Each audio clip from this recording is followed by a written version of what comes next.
If you would open your Bible with me to Genesis chapter 9. Genesis chapter 9 is where we'll be starting our time of study.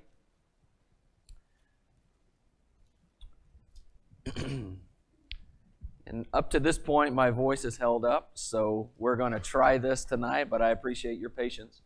I'm wondering, Tyler, usually the song leaders lead songs that correspond to the lesson, and you knew that we were talking about the death penalty tonight, so where were all the death penalty songs? No, I appreciate sometimes the song leaders get a difficult draw, and that was certainly the case tonight. I appreciate your work, brother, in leading us in song. We have a number of visitors tonight. Thank you so much for being here. And I am not normally in this state where I have to sit down to preach, and I can barely talk, but I appreciate your patience, and we're glad that you're here with us. We want you to know how excited we are to meet you, to get to know you, and if you're interested in learning more about what we do as a group or anything that is said or done here, we'd love to talk to you about that and study with you about that. In April, the state of Arkansas scheduled an unprecedented 8 executions of death row inmates in 11 days. And because of the very short time span, that drew national and even international attention to Arkansas. And it renewed the debate about the death penalty.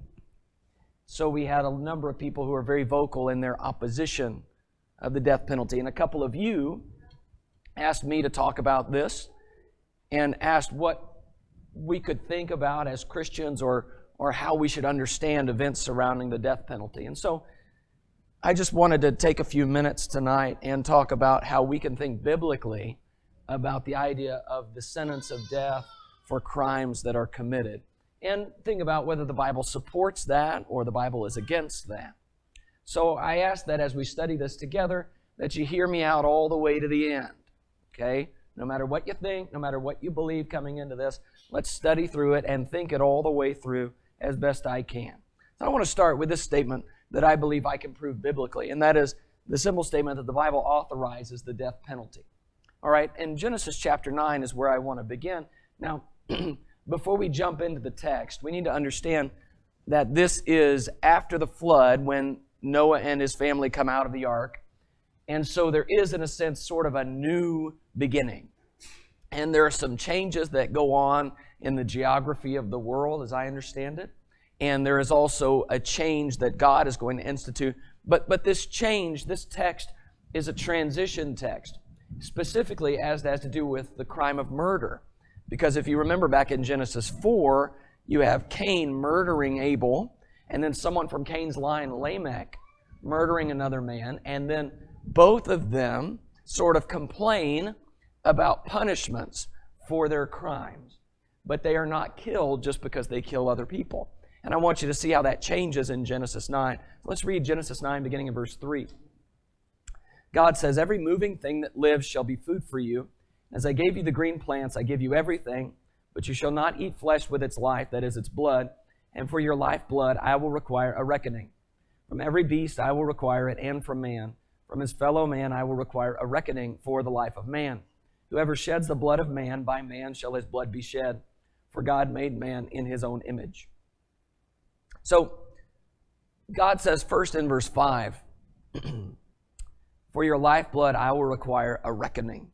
Specifically from his fellow man, I will require a reckoning. And that word reckoning is an interesting word. It means something demanded, something inquired, something required.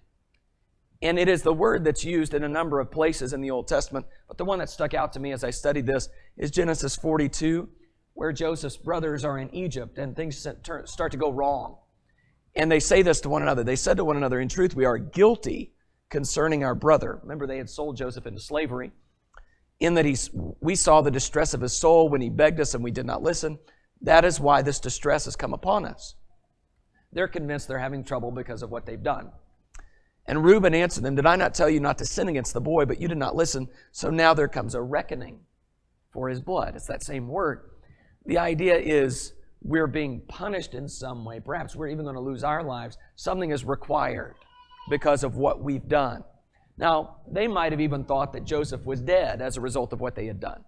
But one way or another, they say this is punishment. This is something that is required by God for what we've done. Genesis 9 and verse 6, it says, "Whoever sheds the blood of man, by man shall his blood be shed. For God made man in his own image." So the meaning here is that when people kill people, those people are going to be killed by people. Okay? By man, his blood will be shed. And there is the reasoning in verse 6, "For God made man in his own image." So in everything we're going to discuss tonight, I think this is a formative text because it shows us this is what God's concerned about. God's concerned about us treating one another as if we are made in the image of God, because we are. And when people kill other people, they forfeit the right to life, according to verse 6. "By man his blood shall be shed," because they're not respecting the giver of life. For God made man in his own image. So I need to stop here and say that the Bible teaches us to have respect for life. That God has respect for life. Because specifically human life, in fact, because God has made man in his own image. Evolution doesn't teach us that. We don't learn just from the world around us to have respect for life. That is something that comes from God. That is something that the Bible clearly teaches us. So, the reason that America has developed the concept of human rights and Western civilization in general is because it is based on a biblical principle that all men are created equal and that all men are made in the image of God. So any taking of life is viewed this way by God. And I believe we could talk about that in a number of different realms. We're talking about murder, and we're talking about the death penalty, and we're also thinking here, I'm thinking here about abortion. Anything that is about the taking of life violates the principle that God has made man in his own image. God is the author of life. God is the one who is authorized to take life away, not man. So, the Bible authorizes the death penalty. I think we see in a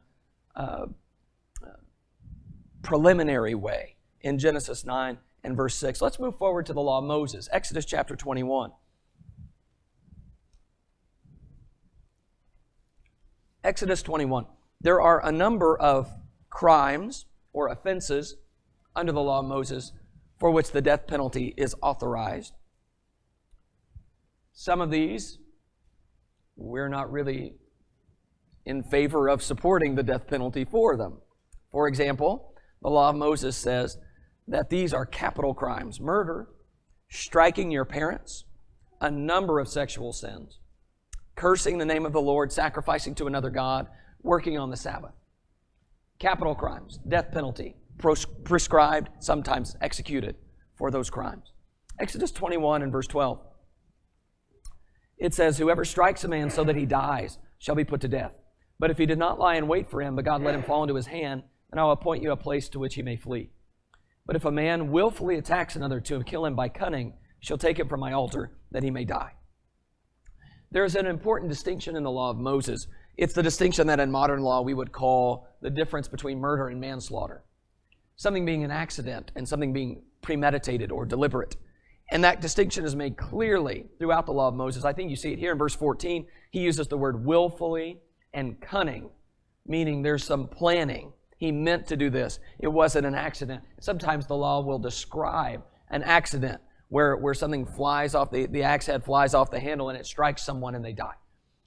Those are accidents. And so there is provision made in the law. If someone accidentally takes life, that they can have somewhere where they flee. But when someone deliberately does it, it's clear that it is considered an offense worthy of the death penalty. So, because of that distinction, the law of Moses prescribes cities of refuge, places where these people may flee, because the concern is the family of the victim is going to immediately come and try to kill them. What's called the avenger of blood in the Old Testament. So, the point of this, and the reason I'm bringing it out and spending so much time on it, is because when someone accidentally hurts or kills someone, they don't deserve to die. And that the law of Moses is clear about that. So God has made provision so that they don't die when they don't deserve to die. And so there is also this part of the law of Moses that there are a lot of rules about how trials work under the law. There are rules of evidence. By the mouth of 2 or 3 witnesses, let every fact be established. There are rules about who is allowed to testify and who is not. There are rules. A system is in place, a justice system. So that just because everyone is emotional and upset doesn't mean that they're going to do the right thing. We want to be fair, to make sure that the penalties for crimes are fairly administered. And that's a concern under the law of Moses. So I want to summarize what we would learn from the law of Moses. There's a lot of places we could turn to here, and I'm not going to do that in this part of our study. But what happens under the law of Moses is that we move from this idea of a reckoning that God's going to require, and by man shall his blood be shed. We move toward a justice system through which justice is served, so that man sheds the blood of others who kill through the law and through the administration of the law. You move to that. And as you do, as you move toward the law of Moses, you see the high respect for human life God has. We saw that before. Now we see it not just in respect for the victim's life, but also in respect for the life of the accused, because God does not want people who don't deserve to die to die. Let's jump forward to the New Testament. Let's go to Matthew chapter 26. Matthew 26.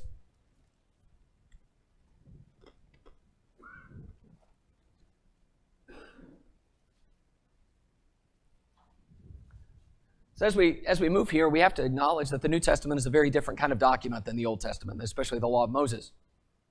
The law of Moses is a law that is intended to govern the nation of Israel. And the New Testament is more of a series of letters from apostles to local churches, along with stories of the gospel stories of Jesus. So it's a very different kind of document. It's not a legal document. And so we don't have a lot of statements about the idea of the death penalty or the idea of justice in general, except for a few small indicators. Some people have seen an echo of Genesis 9:6 in Matthew 26 and verse 52. In Matthew 26 and verse 52, Jesus says, "Put your sword back into its place, for all who take the sword will perish by the sword." And I wanted to put these two statements up on the board so that you can see how they look very similar. This is Genesis 9:6. "Whoever sheds the blood of man, by man shall his blood be shed." And Jesus, "All who take the sword will perish by the sword." And so some people say, well, Jesus is saying something about the death penalty here. And that would make Jesus' statement here in the garden as his apostles are thinking about fighting on his behalf. Something like, watch out, if you hurt or kill someone, then you're going to be killed. And then you'll face the death penalty. If you take the sword, you'll die by the sword. I don't see this statement that way, though. I've got to be honest. I have to be honest no matter what. But in this case, I see Jesus saying, as a general rule, if you're going to choose violence, then you're going to have the fate that befalls the violent.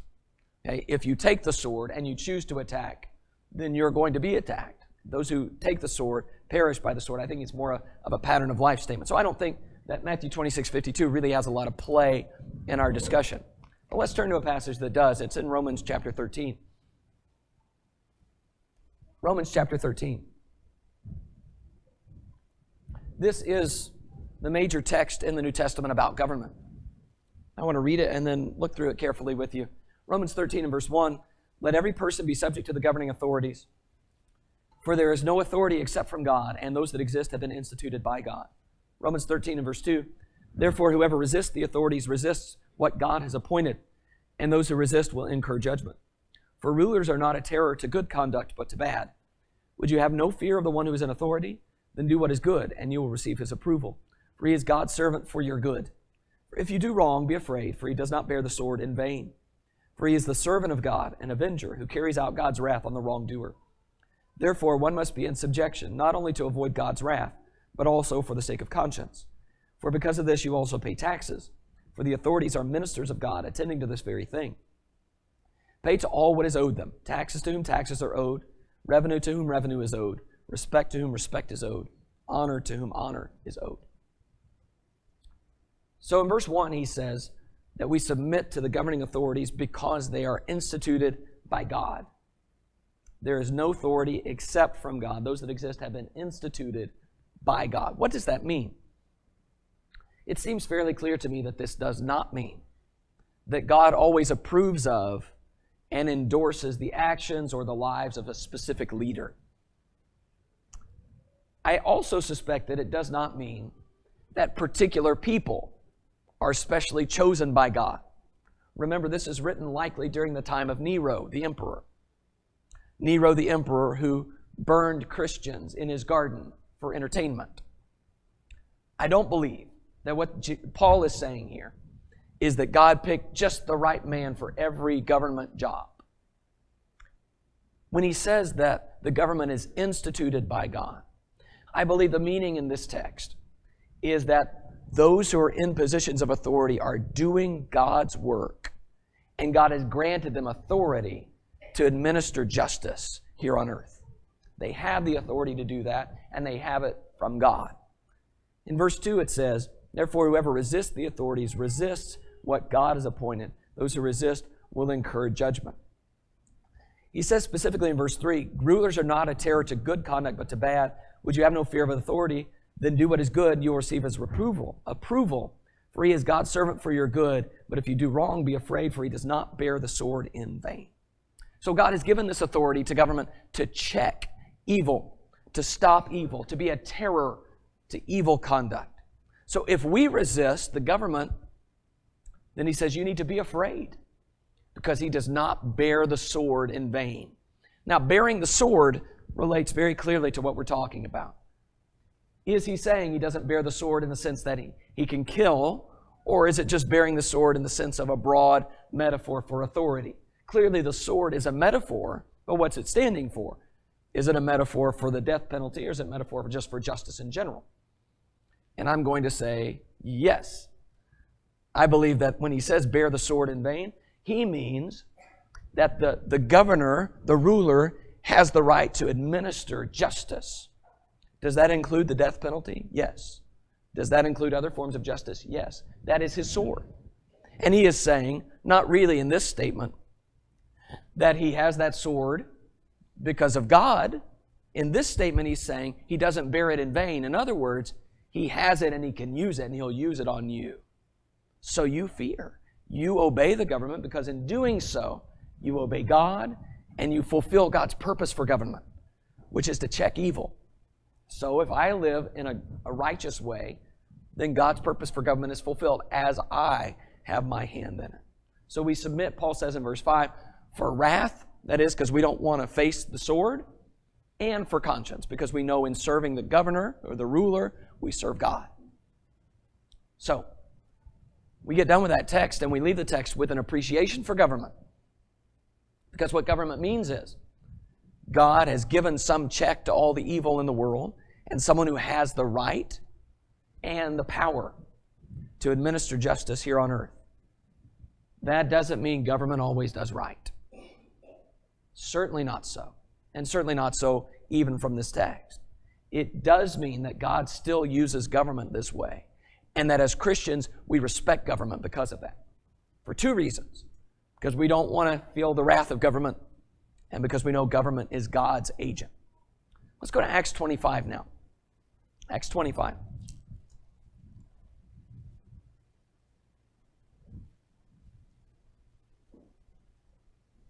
So in Acts 25, Paul has been arrested without having committed any real crime. And the Jews have tried to conspire against him to kill him and to ambush him. And so they keep trying to get a venue changed to get him back down to Jerusalem so they can ambush him along the way. And Paul knows about their trap. And I want you to see how this plays out as he's there before Festus. Acts 25 and verse 9. It says, "But Festus, wishing to do the Jews a favor, said to Paul, 'Do you wish to go up to Jerusalem and there be tried on these charges before me?'" Now remember, if he goes to Jerusalem, they're going to ambush him along the way. Verse 10, "But Paul said, 'I am standing before Caesar's tribunal, where I ought to be tried. To the Jews I have done no wrong, as you yourself know very well. If then I am a wrongdoer and have committed anything for which I deserve to die, I do not seek to escape death. But if there is nothing to their charges against me, no one can give me up to them. I appeal to Caesar.'" Now I want you to notice two things about Paul's statement in verse 11. He says, "If I am a wrongdoer and have committed anything for which I deserve to die, I do not seek to escape death." So what Paul is saying is, he acknowledges the right that he wrote about in Romans 13, the right of the government to execute justice. And if I've done something, he says, for which I deserve to die, I don't object to it. I'm not trying to seek to escape death. That's on the one hand, certainly a confirmation of the idea that the Bible authorizes the death penalty and that Paul believes there are things he could do that would make him deserving of death. But, look at the last of verse 11. But if there's nothing to their charges against me, no one can give me up to them. I appeal to Caesar. So while on the one hand he says, I'm okay with dying if I deserve to die. On the other hand, I'm not okay with dying if I don't deserve to die. So he is saying that there is another consideration when it comes to the death penalty than just whether or not the government has the right to do it. There is also the consideration of whether it is right to do it in specific cases. So, Paul is saying, not, I object to you, Festus, you don't have the right to do this to me, but I object to you, Festus, because it's not right for you to do this to me in this situation. And I hope you see what I'm trying to say in that. The issue is whether or not he deserves to die. So, I think we can say, whether we're talking about Genesis 9, whether we're talking about the law of Moses, or even hear these statements in the New Testament, that the Bible authorizes the death penalty, and that that's things that God says is a right given to the government. In fact, I think we could go so far as to say that that's God's expectation, that Genesis 9:6, by man his blood shall be shed, will be fulfilled not by people, but by the government acting in justice. However, I hope you can see from the latter part of Paul's statement that there's something else we need to consider, and that is the idea of justice. The Bible also condemns killing the innocent, whether we're talking about persons killing other persons, or whether we're talking about the government killing the innocent. So Paul here refers to being deserving or worthy of death. And the fact that the government administers the death penalty does not mean it is above question for whether the people it kills actually deserve to die. I want you to go with me to Deuteronomy chapter 19. Deuteronomy 19.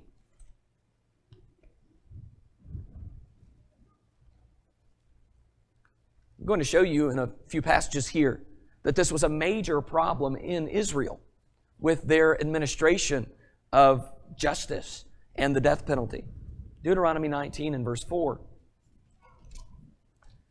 It says, "This is the provision for the manslayer who by fleeing there may save his life.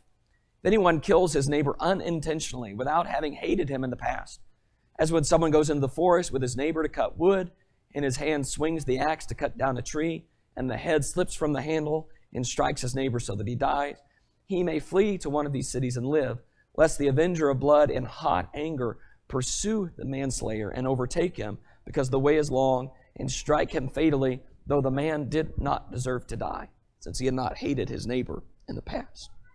And then in verse 10, as he talks about this, he says, "Lest innocent blood be shed in your land that the Lord your God is giving you for an inheritance, and so the guilt of bloodshed be upon you." Here's what I want you to notice. You have a situation where someone is accidentally killed, and then someone rushes on the manslayer and kills him. And God says that man, verse 6, did not deserve to die. And then in verse 10, he is innocent. So, in other words, what we're seeing in Deuteronomy 19 is God is concerned with the rights of the one accused of murder. And he is concerned that people would kill him unjustly. And God specifically calls that man innocent. And so he says, be careful to observe these rules about how you treat someone who has accidentally killed someone, lest you kill the innocent and the guilt of bloodshed be on the land. You will have done wrong. Exodus chapter 23. Exodus 23.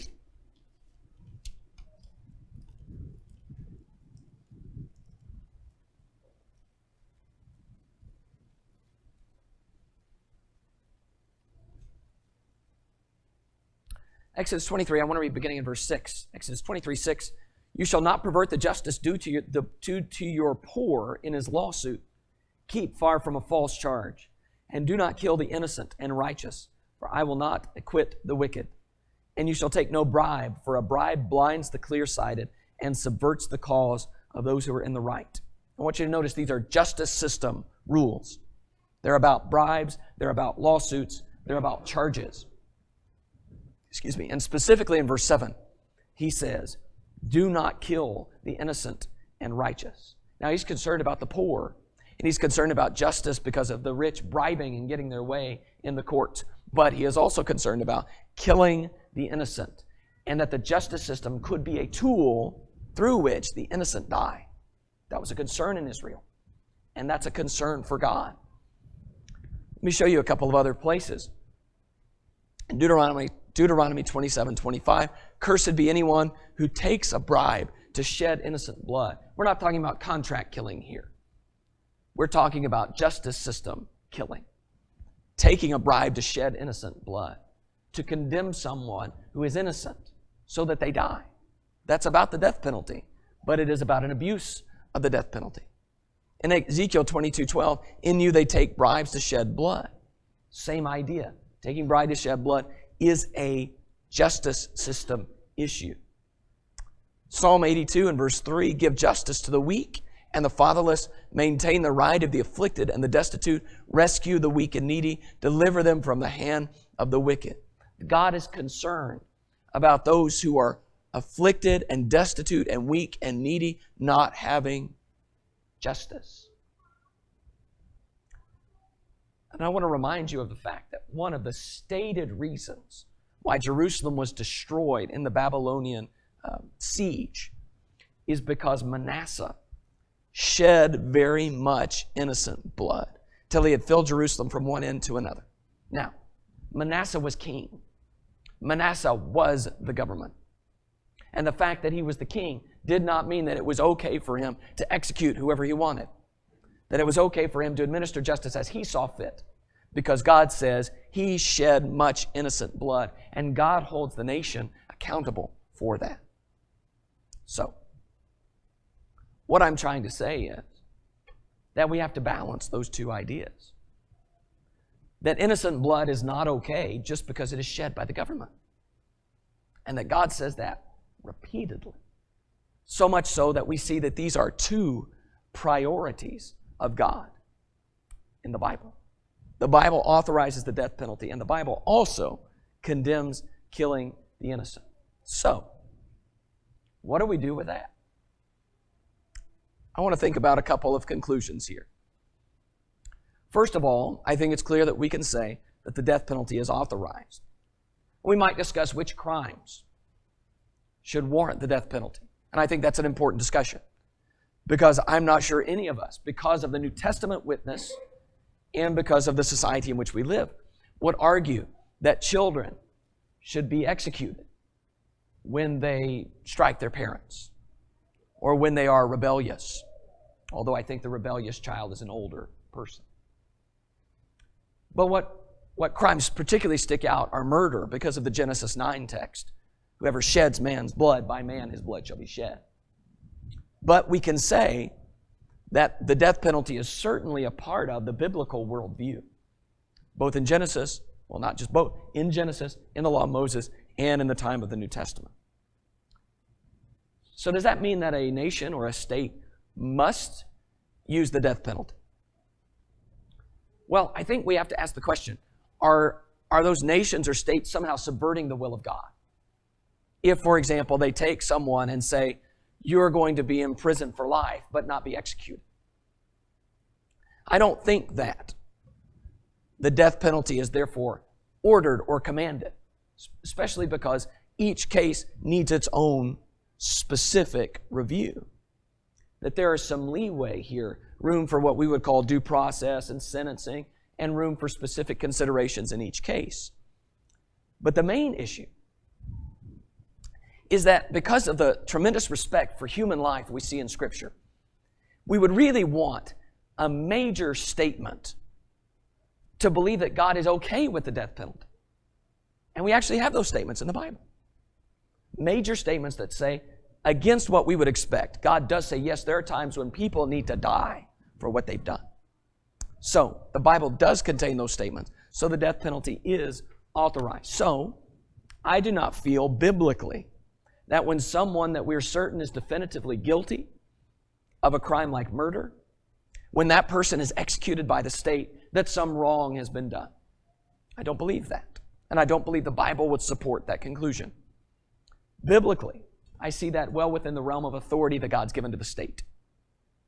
So, if you feel that given this information, you need to have certain political views about that, or to be politically active in some way about that, you feel free to do that. If you choose to vote a certain way because of that, you feel free to do that. The second conclusion I think we should draw here is that justice must also be a major consideration. I believe that there is a time and a place for us to ask whether our justice system is just. The fact that the state is the one executing justice does not mean that the state is above reproach. And so for many people, there are very grave concerns about the death penalty as it is practiced in America. For example, many people feel that the death penalty system is disproportionately biased against the poor and against racial minorities.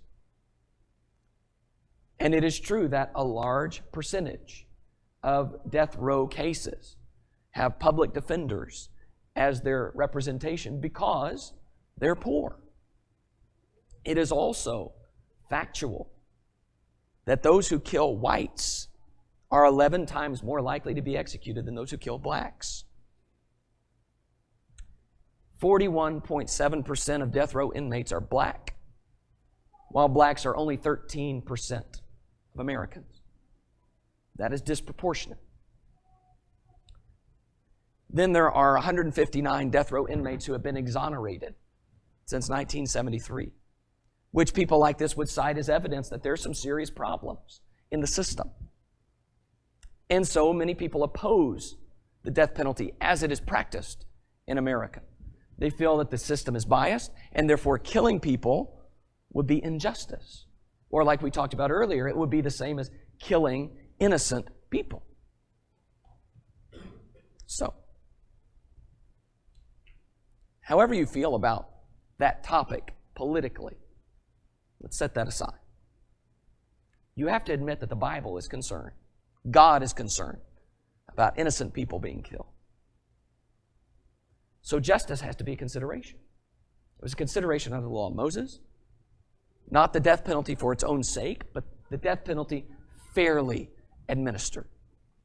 God was concerned about those who deserved death and those who didn't.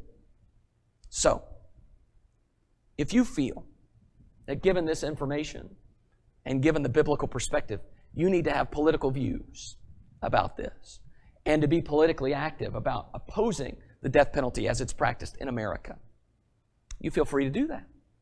Now, I don't believe that that means that you should object to the idea that the Bible teaches the death penalty is authorized, but instead concern about justice and how that's administered. If you choose to vote a certain way because of that, please do. I encourage all of us to respect our consciences about this. But I also want to say this. We need to respect the fact that others may differ with us about specific applications here. And they might be coming from a biblical worldview. And that might shock us. But that we need to have the respect to say, there's not only one way to look at an issue like this. Because both of those are priorities in the Bible. Both justice for the victims and justice for the accused. Priorities for God. And I want to just end with this idea. Please remember, no matter what your take on this issue, justice will only be perfected in eternity. We will not find perfect justice here. We won't find perfect justice when people do harm to our families. When there are murders that go on in our communities, we won't find perfect justice here. And we won't find perfect justice here when we are accused of things that we may be innocent of. Perfect justice is only in eternity. Will you pray with me about this? Our God and Father, we're so thankful that you've given us time, that you've given us the freedom, the opportunity to open your word together and to study from it about a very serious and very difficult topic. Father, as we have looked into your word, we ask that you'll help us to understand and to discern your will for us and how we can live up to what we've read here. Help us, Father, to respect life the way you teach us to. Help us, Father, to grieve with those who are victims, those who suffer at the hands of others. Help us to be supportive and encouraging to those who have had losses. Father, help us also to be concerned about justice.